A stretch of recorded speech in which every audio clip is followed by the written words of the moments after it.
Məni daha təsir etmir. Xəyanətə alışmışam. Zərrə-zərrə parçalanıb toz dumana qarışmışam. Əsil yaşım 40 olsa da 80 ilə barışmışam. Gələn dərdə, bəlaya da yerli yersiz gülənəm mən. Xəyalları olan deyil, xəyalları ölənəm mən. Taleyimi heç sevmədim, uca tanrım, sən bir də yaz.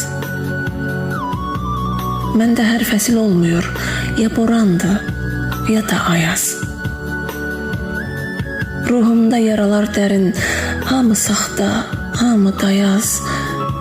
Yuxuları bismillahla qan tər ilə bölənəm mən. Xəyalları olan deyil, xəyalları ölənəm mən. Heç sarmayın, lazım deyil, təki açmayın yarama.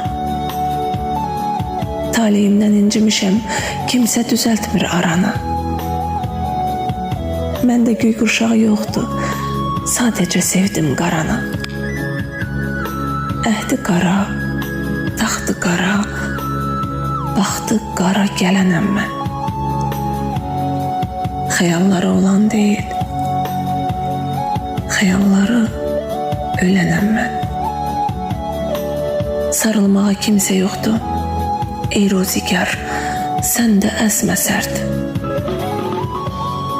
Üzümə yarpaq yerinə əsən yellər getirdi dərd. Beybəfalar, beganələr adlarını qoyubdu mərd.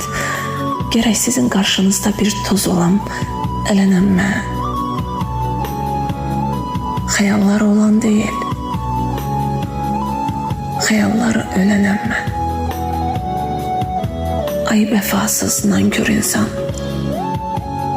yalan dolu digər üzün.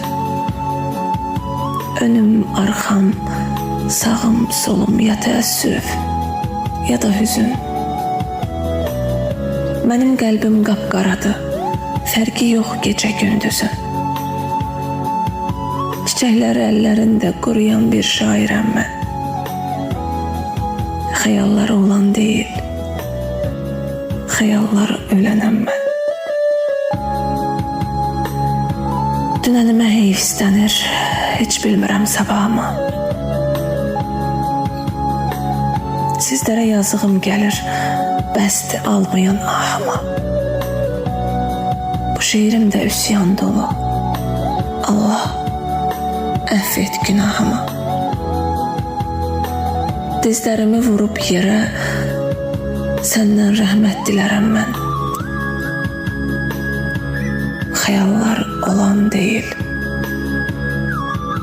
xəyalları ölənəm mən.